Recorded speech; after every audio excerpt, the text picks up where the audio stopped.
We've got a little bit of breaking news just into us. Actually, right as we were walking into the studio, we found out that former President Trump has now formally and officially made a new legal filing. And this one is one he's been hinting about for days now after the search of his Mar-a-Lago home, in which the feds essentially retrieved 11 sets of classified material. He wants something called a special master. What is that, right? That's basically a third party that looks through what was taken. It's coming, as we're learning more now from the judge overseeing this case, that we might not get a lot of reasons as to the why of this search. Judge Bruce Reinhardt, saying today that he's got to look and see if he's going to make any of this public once the government turns over its proposed redactions. You know, it's going to cross out stuff that's sensitive. The judge is essentially saying, hey, if too much of this is sensitive, if too much is blacked out, if it looks like some kid took a Sharpie and just scribbled everywhere, like it may be meaningless to actually release this to the public. Let me bring in now our reporter who is all over this story for us, and that is Ryan Reilly. Ryan, let me bring you in first on this developing news, this special master. I want to note here that former President Trump, since Friday, has hinted his team would do this. His attorney went out on an appearance and talked about wanting to do this. And now they're backing it up with the paperwork. They actually have filed now for this third-party review. Talk about the significance. Yeah, I think it's about 2 weeks too late. If the lawyers had been on top of the game, I think this would have been something that would have been filed immediately after the search was conducted, because the FBI team has already spent, now nearly 2 weeks, factor in shipping, getting that information up there. They've had at least a week plus to look over these materials and be using the FBI SORT team to decide what can go in and out.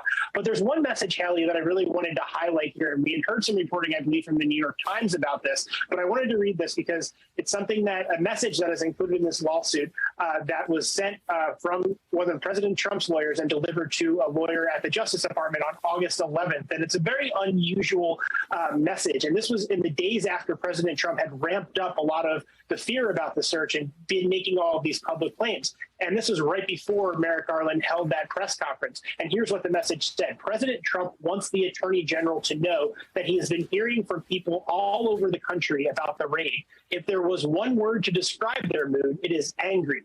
The heat is building up. The pressure is building up. Whatever I can do to take the heat down, to bring the pressure down, just let us know. It's a very unusual message for a target in this instance of a ongoing criminal investigation to send to the Attorney General. I mean, obviously, he's the former president, so everything about this is a little bit unusual. But essentially what he's doing is taking advantage of a lot of that heat that he himself has caused within within the base of his supporters, and basically saying, hey, listen, there's a lot of people who are really mad about this, and essentially trying to warn Merrick Garland about going forward with this. It's kind of a little bit of a mob-esque sort of message, and it's interesting that they just chose to include that in this lawsuit.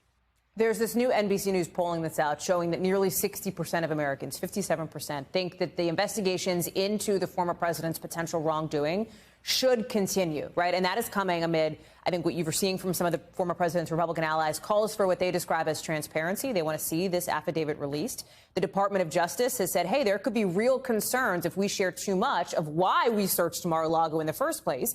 That could actually hurt the investigation. Congressman Adam Schiff, just this weekend said, hey, that could basically be giving Trump allies a roadmap as to how to thwart this investigation. I'm paraphrasing here. How significant is it going to be when Judge Reinhardt, the judge in this instance, sees these proposed redactions from the DOJ and either says, hey, sure, we'll release this with these proposed redactions, or there's so much blacked out here that it's not even worth showing to the public? Yeah, I think it's going to be a close call because those redactions are definitely going to be pretty heavy. And we might ultimately see something that is very blacked out. Newsrooms across the country might run out of toner printing this one out if we eventually do get it, because I think we're just going to see such heavy redactions in it. But I do think it's sort of a jump ball whether or not he's ultimately going to decide to put that out. He basically doesn't want the Justice Department or him really making what is essentially an editorial decision about the information that could be disclosed. Even though this information could be irrelevant or not give you that, or meaningless or not give you that much, if there's a motion for public access, he's wondering whether or not what they can disclose should be brought forward. But I would, basically what you should expect here are really heavily redacted pages because I don't think DOJ wants to give any information to the former president about this ongoing investigation, or especially tip him off about who might be assisting with this investigation or on the prosecution side, Haley. Thanks for watching our YouTube channel. Follow today's top stories and breaking news by downloading the NBC News app.